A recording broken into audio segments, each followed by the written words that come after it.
Hello and welcome guys, we are back into Honkai style and today new Apocalyptic Shadow, and I looked at the enemies. I actually already played it, but I noticed something that was actually fun. If you look at my teams, I cleared with all main DPSs being a 3.0 and below characters. Yes, sure, I do have Cyrene, she's a newer character, Daniel, Dahlia, Tribi, we have buffed Warhwar. Technically we have all of these newly buffed characters, but the main DPSs, obviously the big things that makes the team run, is an older unit, right? Even like Firefly got buffed, right? But a lot of it does have to do with the mechanics of the bosses. Obviously Apoc being relatively the best endgame in the game, offers like these unique buffs that are really good, and the mode itself relatively actually rewards you to actually breaking the enemy and not just doing a bunch of DPS. So we can look, we have an erudition buff against a boss that is constantly a 5 enemy total, which is great for my Herda and my E1 Tribi. We have a remembrance buff, which is obviously very good for my Agalaya, as she is the DPS, right? Technically it's a memo sprite, but her joint attack is a joint attack and does count for that, so she can take advantage of that. And we also have break, which obviously the break team can do. So the only real struggle, we will get into the games right away, and the only real struggle is this team, mainly because of the fact that we're looking at a sustainless team, which obviously can be a problem. Now, initially, we will get unfortunately hard attacked by this bounce attack, but as long as they can continuously hit fireflies, then we are fine. Now the question is, what do I want to do here? Whether or not I can try to break, but I don't think, as far as I remember, breaking these guys doesn't do anything towards making it so that Argenti actually allows me to break him and not the summons. But doing this, going into a Ron May ult should be enough for us to be able to kill both of these guys. And now we can focus on Argenti, and we want to preserve our skill points as much as we can, because we want to be able to spam Firefly skill as much as we can. And again, the only thing we really hope for is just some good RNG in terms of how Argenti is going to hit us, because that is the main concern with the sustainless team. We will save our ults though on these units, other than Ron May obviously, because I'd rather have them active for second phase than that I can afford to ult here. And I'll ult into a skill, I think it's fine, because we'll go into the next phase now. Now I'm waiting for that summon. We can ult, we can double ult. Theoretically, I feel like Dahlia should be the one to get this break rather than Fugu, but this is probably fine too. We do have our ult immediately, but I think I'd rather do this, and then we can ult. And we can attack. We should kill all of them. That is good. Now we have just this guy left, and we can attack it very freely. Unfortunately, I don't think there is a way for me to cheese a break on him right now. As you can see, I'm missing just a tiny bit. Maybe I could delay. Yeah, because I'm missing only one attack. And it would make it so that I don't need to go to this phase as well. So I feel like there definitely is an improvement with what I can do in terms of... Should be able to recover a skill point here, yeah. I feel like there's definitely something I can do to make sure that I skip this phase and I am able to break him, because I'm so close to breaking him. So I feel like there's definitely something that I'm doing wrong. But yeah. We'll take that. I have no reason to not immediately ult. Let us dance once more. I'd rather leave the break for Firefly, so I can do that. We'll get a beautiful break here. I can afford a skill point because Rune May is taking a turn. And we can ult on her. And normal. And 2 more attacks from Firefly should do it. Will this be enough? Yeah, we will immediately try to take the Firefly turn, and we got 1600. Which is an improvement over my previous attempt, so I think we'll take that. I think this is definitely pretty nice. Already we're getting a nice improvement, so let's go on to second. Now second is a bit more complicated. I feel like there's certainly a lot of more optimization I can do here as well. RMC is definitely a character that is a bit struggling here, but we should be fine, I think. But yeah, initially it's not that complicated. All we really want to do is just make sure that we don't die, so that way we're making sure that Daniel is up, and then we want to get our Seirini ult as fast as we can. Other than that though, we generally try to just wait for him, because we don't have... Like here I have my ult, but I'd rather wait until he gets his summons, and then I can start attacking with everything. I'd much rather do that than waste my attacks. So that way at least we're getting ticks on him on his mechanic. And I think the best course of action for me is to just attack in the center. So yeah, this boss, generally speaking, has just a relatively basic mechanic of just attack him as much as you can, which Aglaya definitely benefits for. She takes a lot of turns, obviously Garment Maker takes a lot of turns, so generally that's I would say Aglaya is a pretty good team. I think I'd rather give MC this one already, because we'll take a Mem turn here, then we'll take an Aglaya turn here, and then we can do this, and now she would attack, and we can attack with everyone else as well to try to kill the Tooth Pingies on the side, because they are both very weak. So if any of these guys can use the mechanics, because they do take a certain percentage of their HP. Unfortunately that was not enough, but they do take a certain percentage of their HP whenever you attack them beyond the counter. So my hope was that I'll be able to do that, and then I'll be able to attack the other summons already, so that way I can get a faster break. But generally, pretty sure I should be pretty fine, because I should get my ult here. And I do. I don't think this gives an action advance. Yeah, it doesn't give an action advance, it just gives an ult.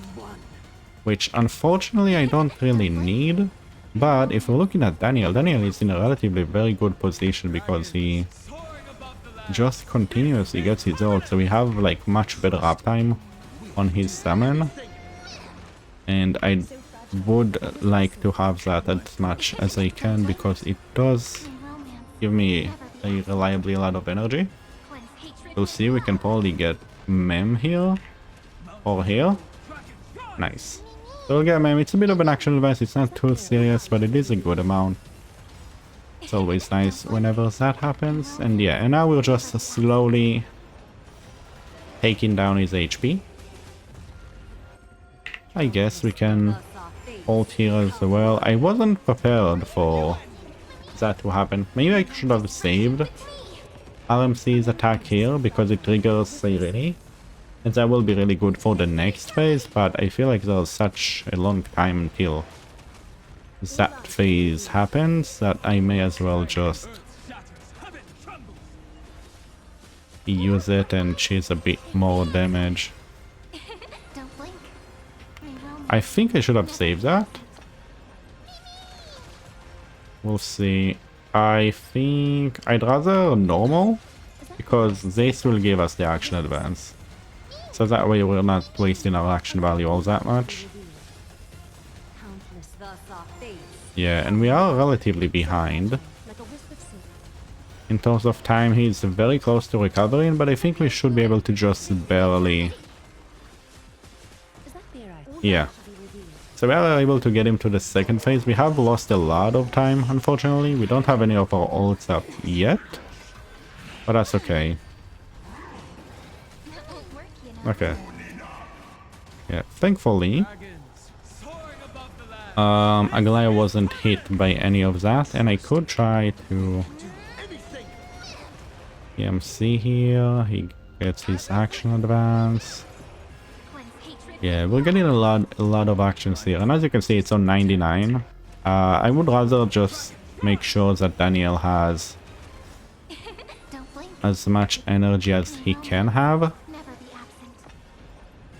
And yeah, we're just going to try to attack him as often as possible. I assume Tribi is very good here as well. Like a wisp of silk. But other than that, I obviously the Remembrance team, Thus our fates.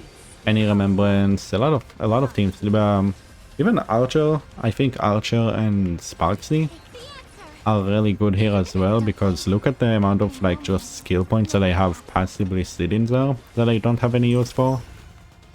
I will assume these are very good. And now I am rather concerned because I am very not close to breaking this guy, but I have not killed any of the summons, which I feel like All lies shall be revealed. should be helpful to me Countless threats. in terms of my ability to clear that. But maybe I can chase something here, because I'll get this. Because I get an attack here on Aglaya, and then I get action advance from MC. A little on So, oh, I think it just is like barely not enough. Yeah. And unfortunately, because I took so many actions with Aglaya in a row there as well, I am constantly putting myself in a position where I'm losing Daniel's shield. But I'm on it. that still is good. I probably could have actually afforded to normal on EMC, on RMC just for the extra attack. Look, we're flying. Take the answer. But we are very close. I think here I may as well attack. It will be as straightforward as we can be. countless. Thus our Yeah, fates. our...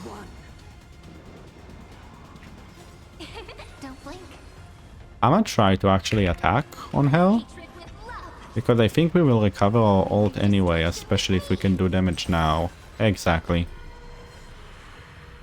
So we will recover our Aglaya ult anyway, so we don't need to use that ult on All lies shall be revealed. her at that moment. Thus our fates become one. Trust me. We can use EMC to give him the action advance. Don't blink. Yeah, things seem to go rather well. I wonder if I will be able to get an improvement here compared to my previous runs, Hatred with love. as potentially I got Here I sense. 3400 something last time. I'll let him get the action, that way I just have that, Romance. Never be and then I'll give it to... Oh, that's very close, but that's not enough for the action advance. So we'll probably, yeah, we'll get it here, and unfortunately it's a bit wasted. I do think I need this ult from Seirini to get my energy though, never be absent. so I will go for it, Rewrite destruction with me. All lies shall be and we'll see. countless. Yeah, so we're doing almost 1,000,000 per attack, that is pretty good. Like a wisp of silk. I mean, I'll still go for the shield here anyway, just because I can. I'll try to cheese energy. I'll try to see how much I can get, but unfortunately I don't think I'll be able to get any improvement here. We'll see though, because I feel like we are getting pretty close to getting him. Yeah, 8 more action, but I feel like this is very similar to what I had before. A little honest. So fragile. Because this attack won't do it, but... Ah, come on, just one. I'm on it. And he didn't move, so I'm losing more. Ah, that's so sad. All lies shall be Yeah, but that should finish it. I feel like it could have gone better. It could have gotten better, yeah. I think I lost like 6 action value or something like that. Unfortunate, but that is how it is. But yeah, this boss is relatively straightforward. You just need to attack him a whole lot. That or you abuse either Sparksy or Is that it? Archer, which this boss gives you a lot of skill points, so we can abuse that. Hey, I think maybe even Buff Silly could work here. Genius in action. But we will go immediately into the last one. There is not much to say about this one. Again, I do like the fact that we finally get a boss again that has full AoE. I will use this. It has full AoE because that means that characters like Jade and Herda and Tribi as well, like the synergy in this chamber for them is really good. So I am very happy to take advantage of that Curiosity. Endless riddle. because it's rare that you get to use these characters nowadays because they are so reliant on AoE. There's no So now. being able to use them to the level where they feel really good to use is a priority nowadays. Let's see how much this enhanced resisted skill is going to do. 1,000,000. That's pretty good damage considering he's very heavily resisted. And now we're just going to attack. We will use War to get us... If he attacks and he hits... It does not feel like hitting Tribi, which, you know, whatever. I don't care. That's fine. Yeah, but they should hopefully give us our ult. It does. That's great. Curiosity. Endless riddle. Nothing but a We will use our Tribi ult again just to get the extra hits. Okay, and we're getting very... Yeah, this should be the break, which is on an amazing pace right now. But the problem is what happens after the break. Because usually, I am definitely struggling against this boss in terms of just being able to do for me or you. damage against it after the break phase. But our Jade follow-ups are doing a decent amount of damage. Nothing but a point. I think we can already... I probably could have used 3B first, but it's fine. Let's see how much our Glide can... Our Herda can do now that we have broken it. I feel like we have potential for really big numbers. Glimpse the unknown. 3.4. That's not that bad. Honestly, I think I saw more in my first testing, but that's really big number. I'll take that. And we still... No, I can't afford... I could have used a skill in the previous turn. I can't use it in this one, because everything is running out. Endless riddle. Vivi and Jade are going to run out of their buffs.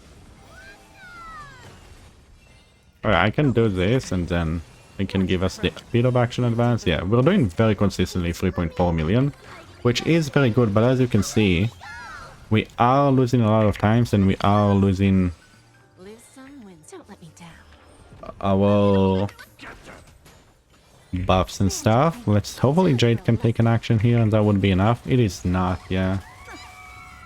So we'll have to go for like this weird phase of us needing to brute force here because we weren't able to kill.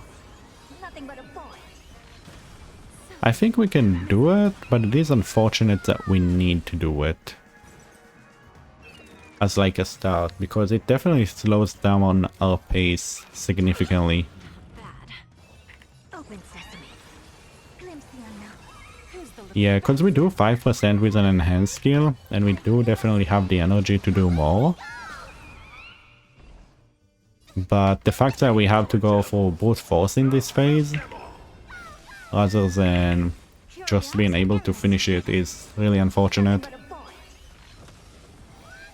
Yeah, because our Herda is doing a lot of damage. Change your thinking. Watch it. So the fact that we're limited by the phase is very unfortunate.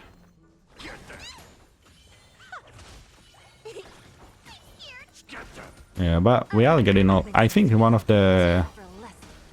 best things to come out from... Ideally what I do is this, Endless. and that should finish it. Nothing but a point. It's not enough. There's no backing out now. This should be though. Or you. So now they immediately go into their second phase. So I will immediately use everything that I have. Because I don't want to make this guy move, because it could potentially be the guy of that steals my energy away. And I'd rather not suffer from my energy being gone before I can use all of my stuff. But yeah, as you can see, like, their mechanic, this team is so good at abusing it. Curiosity. This team is just really good at getting so many attacks up, so many follow-ups going, and yeah. So we will see how much this one will do now. About the same as before, yeah. We're doing really good, our pace is really good, it's just like, somehow it's like a weirdly slow battle, if that makes sense. It's coming. I think we will use this, because why not? But unfortunately it doesn't give us a lot, because this thing gets to recover. Expand your thinking. Time for a lesson. We have to use skill here, have to skill here. And then they get to ult, which the ult does take my energy away. Ooh, and Jade is awkwardly weak. You don't like to see that. What do I do? Because I don't think a normal is enough. I think I have to... No, no, no, no, no. I'm so dumb. I really choked that one. I think we will pay a lot Nothing but a boy. for my misplay there. Yeah, I think this will definitely come to bite us in the butt later. There's no backing out now. Oh, this is not good. Or you. I mean, we have a lot of action that we can abuse. Because we have one ult here. Glimpse the unknown. Who's the 3.5. Nice. A bit of a damage improvement. endless riddle? Nothing but a And that is not... Yeah, that is even without... Damn. 1 million damage on just the ult alone. Pretty big. And now we'll have the buff from War, so technically we should be doing even more damage now. We're doing the same amount of damage, never mind. Did I already have the buff? I don't know. I'll have to do that. Yeah, we can get the action advance here, so that will be nice. I think we might actually have enough of the DPS here time for a lesson. to be able to kill it before it recovers again. I think the timing here was a lot better for us. So that's good. JD is still doing a pretty decent off-field damage, yeah. Ooh, that was a big loss of damage for some reason. Yeah, that's normal. Again, this team definitely can struggle a lot with skill points. I think I just fucked it up as well. So that's unfortunate, but we'll get an action advance here. Who's the little backstabber? Nah, I think we'll just barely have enough DPS. Oh, my timing is terrible though. Look at that action value. Yeah, my timing is terrible. I did something wrong somewhere here. But hopefully, this next chain of attack Nothing but a boy. should be fine to finish it. Yeah, I have high hopes. Come on, big one. Hey, very nice. So it's a bit definitely slower. Yeah, I could have had... I somewhere lost 100 action value. I think it's from the phase that I couldn't kill on time. But a clear is a clear nonetheless. Let's go over the characters real quick. Free-to-play Cone. Just assume that they are on their best set and that their talents are maxed. We will go here. We have 180 break effect. Aeon Lycon, C0, E0. Break Cone with 250. Nihility Cone. I think we do have, yeah, we do have Watchmaker here. And we are C0, E0, E1. And then we are on the signature on May. And we do have 190 break. Agalaya, they say decent crit ratio. on Signature and E1, Seirini on E1, free-to-play cone, and 200 speed, MC 150 speed on Signature and E6, Daniel on the Herda cone and E0, Herda on this cone, which initially was on Jade, which was not doing anything. So I put this one on her, that helped a lot, on E0, Jade on the follow-up Herda cone, on E0, 3B, on E1, on DDD, and then Huohuo on the Bible Light cone and E1 as well. I am relatively a lot more satisfied with this epoch, I would say, compared to the previous one. I feel like with the previous one it felt very confused. It felt like a lot of teams could theoretically work, but like why would you run those specific teams in that specific location? But for this one, immediately you see like Banana Amusement, you see like this, you know, infamously Ice Week, right? I think putting the dot effect here was not all that great. I feel like Elation could have been better here, but that's okay. And then Fire and Lightning, so Acheron and Ashbel Blade is really good here. Obviously Herda is really good here as well, so I really like that. I think this one is a really great boss. Same for this one. The Remembrance, obviously you don't need the Remembrance shield, you don't need the Elation shield as well. I think, as I said, should be very good. Yeah, this effect obviously is very outer coded. This obviously is very main DPS Sparksy coded as well, or like just Elation in general. So yeah, but no imaginary weakness, so very Sparksy main DPS. But again, I don't mind it, I think that's okay. Yeah, I think the characters that they picked here are fine. I think like all of these three effects are working really well. And then this guy, I think this one's very nice too. In terms of being the dot one, I don't get why this one is the dot one. I feel like you could have gotten him in the other two. I don't understand why there are two different stages with a dot effect. Especially not one that's either wind or lightning weak, so the only thing that you can do to break him with the dot team is to break his summons and then rely on Daniel as your support to clear, Daniel and Hyselins to clear. I guess maybe you can use Daniel Seirini as that combo because he is Ice Weak as well, but I find it weird. I'm not sure how much I like that, if I'm being honest. And then obviously we do have this one, the defense reduction for first character. That's obviously the Fine on shield. So yeah, Fine on getting shield is very nice. I think obviously you can even use it on... Probably you can use it on Evanesia as well. I think she might be fine with that. So yeah, overall I think I like this one more. I think the buffs that they give are a bit more coherent than the previous one. I think it makes a lot more sense, especially with the effects on the mechanics of the bosses compared to the previous one. So it is a move in a good direction, I'd say personally. So I am more hopeful than I was last time when I did this, especially again because you look at the units that I used to clear. Again, some of them are invested into, right? But like they're so old by now that I expect some investment into this team if you care about them. So the fact that all of them needed 3400 and above and they all got 3400 and above, I am okay with that. I'm fine with that. So yeah, I am surprisingly a lot more hopeful, at least about specifically Apocalyptic Shadows than I was in my previous video about it. So with that, I do hope you enjoyed this video and I'll see you next time. Until then, bye!